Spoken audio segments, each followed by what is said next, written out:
말씀 보시겠습니다. 요한복음 21장 1절에서 19절 말씀입니다. 좀 말씀이 긴 말씀인데요. 다 읽겠습니다. 요한복음 21장 1절부터 19절까지의 말씀, 신약성경 제 성경으로는 184페이지에 있습니다. 저 여러분이 교독하시겠습니다.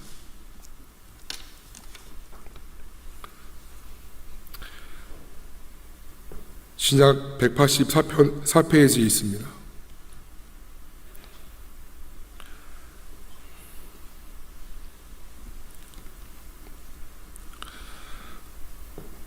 봉독합니다. 그 후에 예수께서 디베라 호수에서 또 제자들에게 자기를 나타내셨으나 나타내신 일은 이러하니라.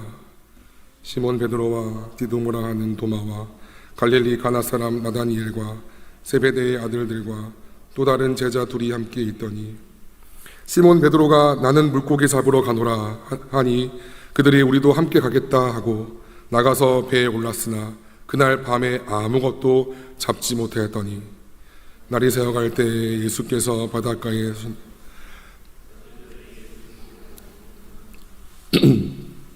예수께서 이르시되 얘들아 너희에게 고기가 있느냐 대답하되 없나이다. 이르시되 그물을 배 오른편에 던지라 그리하면 잡으리라 하시니 이에 던졌더니 물고기가 많아 그물을 둘 수 없더라. 예수께서 사랑하시는 그 제자가 베드로에게 이르되 주님이시라 하니 시몬 베드로가 벗고 있다가 주님이라 하는 말을 듣고 겉옷을 두른 후에 바다로 뛰어내리더라.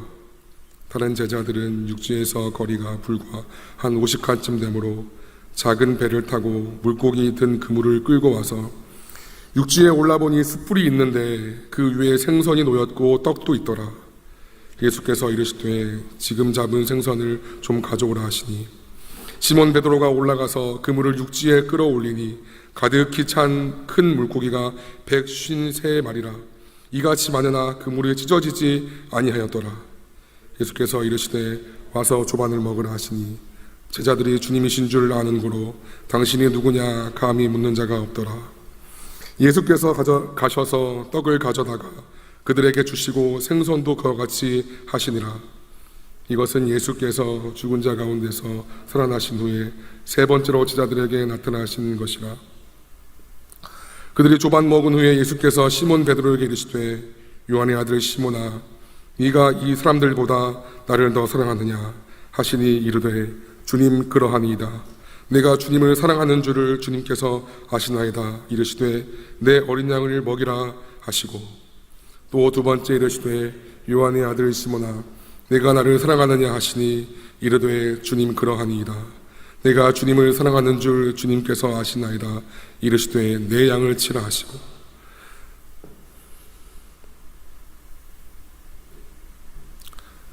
세 번째 이르시되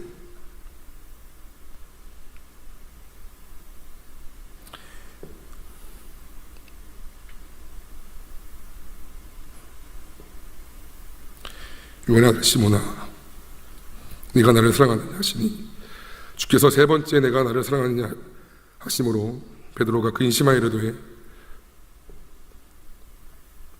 주님 모든 것을 아시오매 내가 주님을 사랑하는 줄을 주님께서 아시나이다. 주께서 이르시되 내 양을 먹이라. 내가 진실로 진실로 내게 이르노니 내가 젊어서는 스스로 띠띠고 원하는 곳으로 다녔거니와 늙어서는 내 팔을 벌리리니 남이 내게 띠띠우고 원하지 아니하는 곳으로 데려가리라. 합독합니다. 이 말씀을 하시면 베드로가 어떠한 죽음으로 하나님께 영광을 돌릴 것을 가리키시미라. 이 말씀을 하시고 베드로에게 이르시되 나를 따르라 하시니 아멘. 아멘. 하나님께서 원하시는 스펙이란 제목으로 주의 말씀 증거하겠습니다. 그럼 같이 한번 인사할까요? 옆에 사람 보시면서 주님을 사랑하십시다 라고 인사합시다. 주님을 사랑하십시다. 주님을 사랑하십시다. 제가 약간 목이 쉬어서 죄송합니다. 듣기 좀 불편하실 텐데요. 어제 너무 신나는 마음으로 같이 뛰고 찬양하고 걷고 기도하느라 좀 목이 쉰 것 같습니다. 2000년대 초반부터 20대들 청년들 중심으로 사용되기 시작한 말이 있어요. 그것은 스펙이란 단어입니다.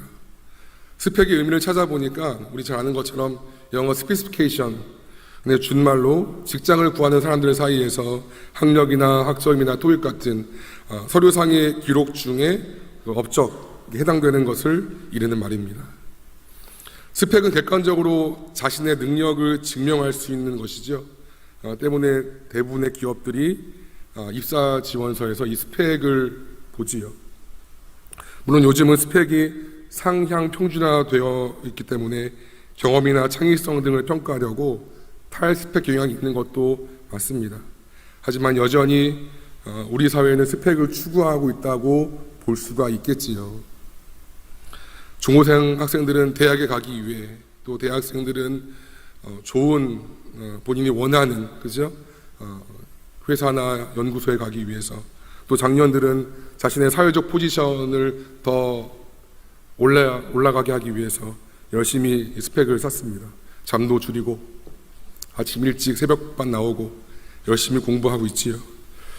소위 스펙이 낮으면 내가 원하는 곳이 있어도 합격과 불합격을 말하기 이전에 지원해 볼 수도 없기 때문에 우리는 부지런히 스펙을 잘 쌓고 있습니다.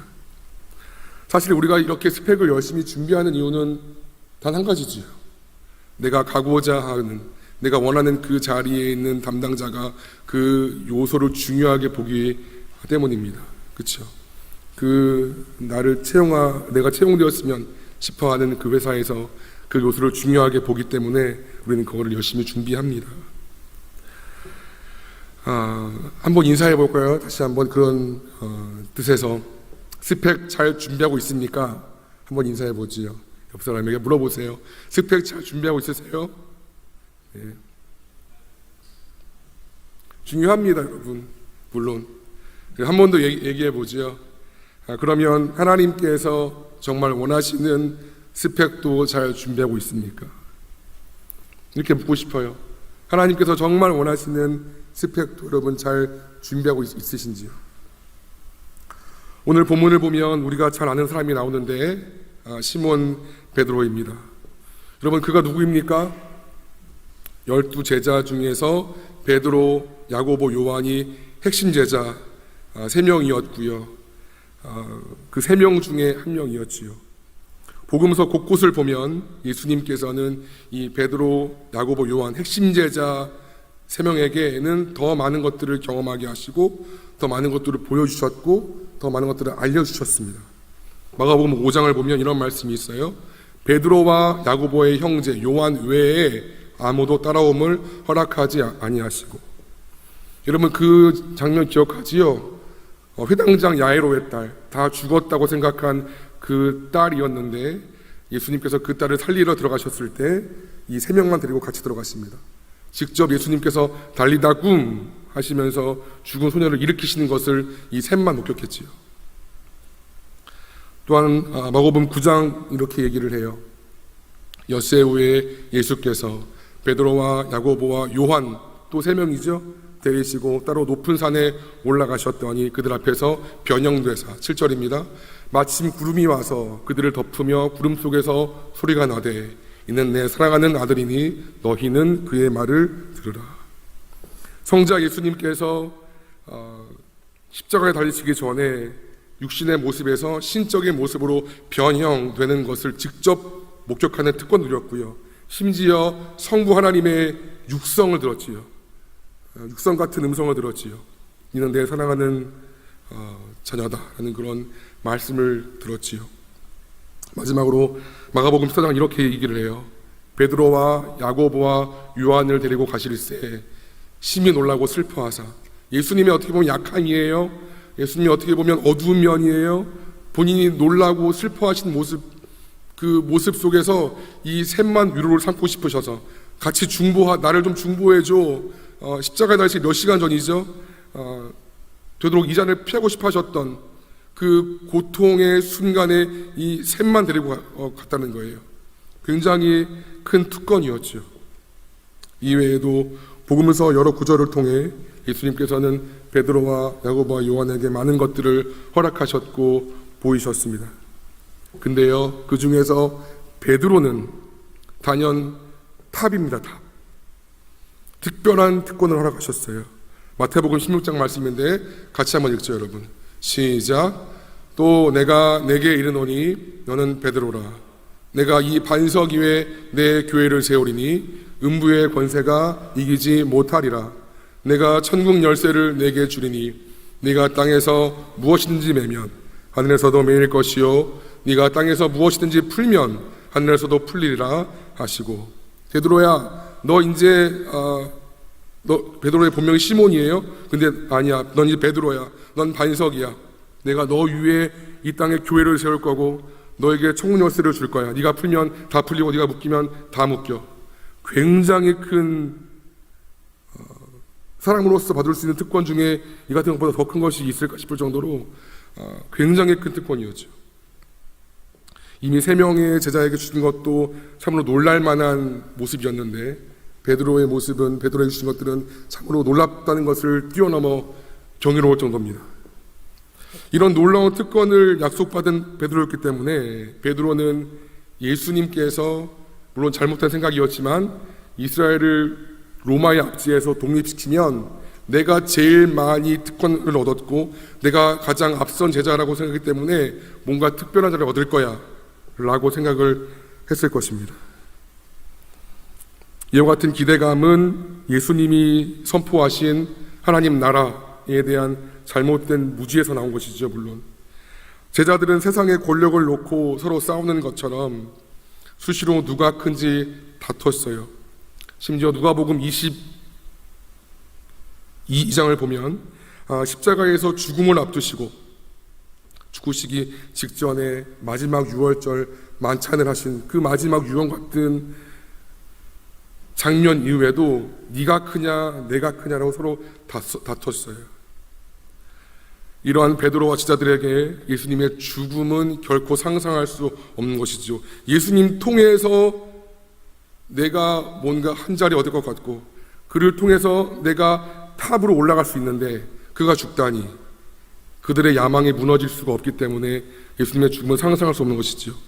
마태복음 16장에서요, 여러분, 예수님께서 처음으로 비로소 자신의 죽음과 부활을 말씀했을 때 여러분 기억하시지요? 베드로가 이런 얘기를 해요. 이 일이 결코 죽게 미칠 수 없습니다. 예수님을 붙들고 항변해요. 이 십자가 사건이 결코 주님께 올 수가 없을 거예요. 그럴 수 없을 거예요. 항변하지요. 따집니다.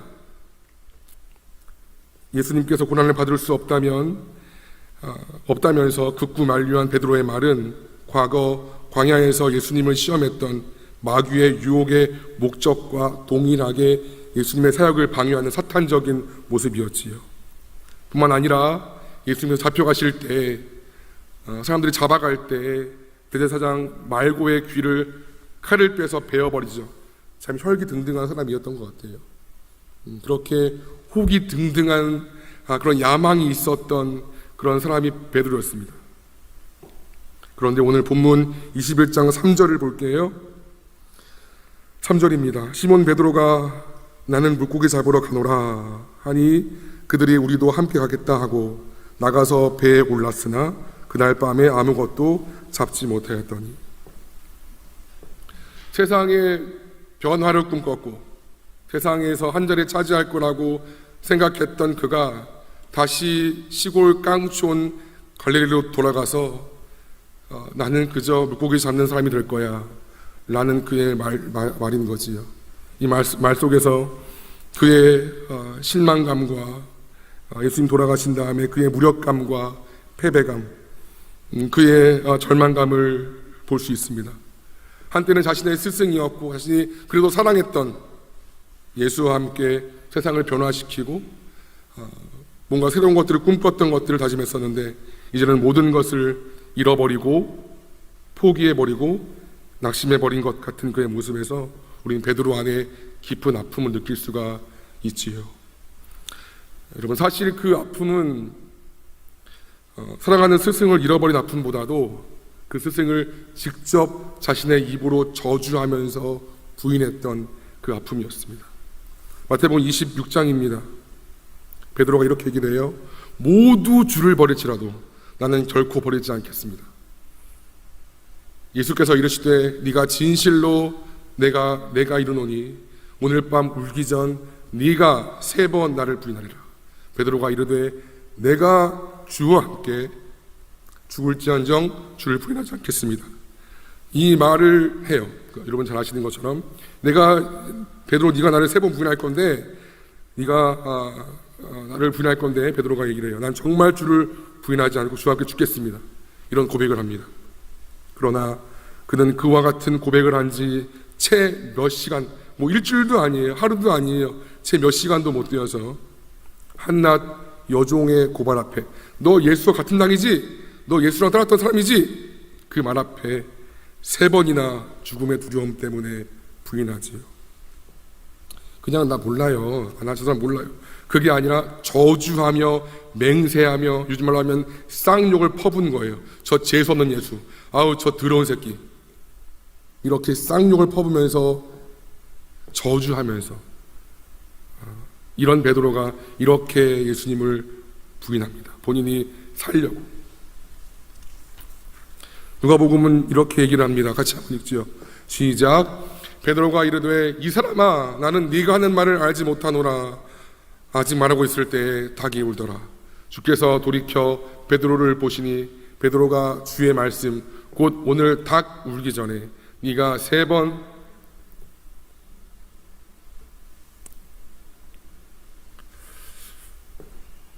그죠? 얼마나 죄송했을까요? 예수님 앞에서 결코 내가 주를 버리지 않겠습니다, 난 주와 함께 죽을지언정 주를 안 버릴 거예요 했던 베드로가 얼마나 자신이 부끄러웠을까요? 베드로의 모습에서 꼭 저의 모습을 보는 것만 같습니다. 우리의 모습을 보는 것만 같습니다. 우리는 늘 주를 위해 살겠다고 장담하지요. 오늘도 얼마나 감사해요, 얼마나 기뻐요. 하나님을 찬양하고 예배하고 열정으로 높이잖아요. 이렇게 하나님 앞에 마음을 드립니다. 진심이지요. 하지만 결정적인 순간이 오면 우리는 얼마나 주를 버리고 모른 채 할 때가 많이 있는지요. 저는 이때 내가 정녕 주와 함께 죽을지언정 주를 안 버릴 거예요, 안 떠날 거예요, 그 고백이 베드로의 진심이라고 믿습니다. 진심이었으니까 아팠고 진심이었으니까 슬픈 거예요. 그 고백이 정말 진짜였으니까, 인간적인 마음으로는 그 고백이 정말 진짜였으니까 베드로의 마음이 아팠던 거죠. 그렇죠? 그 말이 그냥 이빨린 어떤 한 자리 차지하려고 했던 어떤 그런 야망의 어떤 아첨하는 말이었다면 이렇게 그는 아프지 않았을 거예요. 근데 정말 인간 예수를 사랑했어요, 베드로는. 우리가 그렇듯 베드로도 실존적 약함을 지닌 인간이었던 것이지요. 그와 같은 기억을 가진 베드로가 예수님의 죽음 후에 무엇을 할 수 있었을까요? 예전처럼 당당하게 나 예수님의 제자야 라고 교회 앞에 설 수 있었을까요? 믿는 사람들 무리 앞에 내가 예수님 부인한 거 다 알려졌는데 그렇게 설 수 있지 못했겠죠. 무엇보다도 스승을 그렇게 버려버린 자신을 용서할 수 없었을 것입니다. 그는 말할 수 없는 실패감과 좌절감과 말로 표현할 수 없는 그 아픔을 경험했을 거예요. 그러니 심지어 예수님 부활하셨어요. 부활하신 후에 2번이나 먼저 그 제자들을 만났음에도 그는 예수님을 앞에 못 나갑니다. 예수님과 함께 한 3년의 시간 동안 경험했던 하나님 나라의 많은 가르침, 수많은 이적과 기사들이 그에게는 한낱 일장 춘몽처럼 그렇게 와닿았을 것입니다. 그렇게 깊은 나락에 젖어 있는 베드로와 제자들에게 오늘 본문에서 예수님이 3번째로 나타나신 거예요. 그리고 예수님은 누가복음 5장이지요. 처음 베드로를 부실 때 장면과 같은 모습을 연출하세요. 누가복음 5장을 보면 읽진 않겠지만 그들이 밤이 맞도록 수고해요. 제자들을 처음 부르실 때 밤 작업을 한 거죠. 여러분 잘 아는 것처럼. 근데 한 마리도 못 잡아요. 근데 예수님께서 저기 그물 던져봐라 하니까 수많은 물고기가 잡히는 거예요. 지금 똑같은 장면이에요. 오늘 본문에서도 제자들은 밤새 잡은 것이 없지만 그물을 오른편에 던지라는 말씀에 순종했더니 물고기가 많아서 그물을 둘 수 없는 정도가 되었던 것입니다. 똑같은 모습이죠. 그때 처음 그들을 불렀던 예수님께서 똑같은 모습으로 지금 두 번째 제자들을 부르십니다. 이와 같은 상황에서 누군가 주님이시다, 주님이야 라고 이야기를 하자 베드로는 바로 그 말에 겉옷을 대충 두르고 물에 첨벙첨벙 뛰어갑니다. 아마 이렇게 육지에서 멀지 않았던 건 아마 그쪽에 배가 있던 모양인가 봐요. 배를 이렇게 저어서 갈 수도 있겠지만 그냥 다이빙해서 달려갔던 것 같아요. 하지만 정작 베드로는 예수님 앞에서 예수님과 단둘이 있었겠죠. 그 얼굴조차 보지 못합니다. 가만히 앉아 숯불만 쳐다보았을 거예요. 예수님을 사랑했어. 너무나 보고 싶었고 그래서 누군가 주님이시다 그 말에 그 마음이 뜨거워져서 달려갔지만 정작 예수님이 앉아 계시고 모닥불이 있고 새벽, 상상해 보세요. 영화처럼 새벽 해변가에 모닥불이 있고 베드로가 앉아 있는데 베드로가 예수님을 봤을까요? 못 봤을 것 같아요. 왜? 미안하니까. 너무 미안하니까. 여러분, 사람이 너무 미안하면 말을 못해요. 할 말이 없습니다. 그리고 여기서 숯불로 번역된, 오늘 본문에서 그 숯불로 번역된 단어가 여기서 모닥불과 같은 뜻이에요. 예수님 베드로가 부인할 때, 예수님 부인할 때 쬐고 있었던 그 숯불 있죠? 겨울 때였기 때문에 그 숯불의 헬라어 원어와 이 모닥불이 같은 단어예요. 얼마나 마음이 불편해. 그런 상황에서 주님은 말씀하십니다. 네가 나를 사랑하느냐? 다른 말씀 없어요. 대뜸 뜬금없이 잘 있었니? 괜찮니? 어떻게 지냈니? 그런 말이 없어요. 대뜸 말씀하세요. 그 침묵 속에서 네가 나를 사랑하느냐? 차라리 화를 크게 내시거나 혼내시면 너 어떻게 그럴 수 있으냐? 너 어떻게 네가 나한테 그럴 수 있어? 라고 혼내시면 좀 나을 것 같아. 근데 그런 말씀이 없으세요. 한마디 물어보세요. 베드로야, 네가 나를 사랑하느냐? 주님은 주님을 향한 베드로의 사랑을 확인받고 싶어 하셨습니다. 주님은 물론 말하지 않더라도 우리의 마음을 다 아시는 분이지만 베드로의 입으로 고백받고 싶어 하셨던 것이지요. 저는 이 말씀을 묵상하면서 네가 나를 사랑하느냐라고 물으시는 그 물음 뒤에 오늘 본문에 나오지 않았지만 숨겨진 주님의 말씀이 느껴졌어요. 뭘까요, 여러분? 네가 나를 사랑하느냐? 나는 아직도 너를 사랑하는데. 3번 물으셨죠? 네가 나를 사랑하느냐? 나는 아직도 너를 사랑하는데. 네가 나를 사랑하느냐, 베드로야? 난 아직도 너를 사랑하는데. 여러분, 이전 같은 베드로의 모습이었다면 고민도 안 했겠죠. 예, 주님. 제가 주님을 사랑하지요. 나보다 누가 더 주님을 사랑해? 내가 주님을 사랑하지요. 이렇게 얘기했을 거예요. 근데 이렇게 지금은 말할 수 없는 자신을 보게 되지요. 주님을 진심으로 사랑하지만 자신의 힘으로는, 나의 힘과 능력으로는 결코 십자가의 길을 따라갈 수도 지릴 수도 없는 자신의 약함을 이제는 알았기 때문이었습니다. 예전에 몰랐어요. 그냥 내 힘으로 예수님을 따라갈 수 있다 생각했고 내 능력으로 예수님의 제자가 될 수 있다고 생각했어요. 이제는 알았죠. 안 되는구나. 주님을 사랑하니까 주님께로 가고 싶어. 우리 그러잖아요.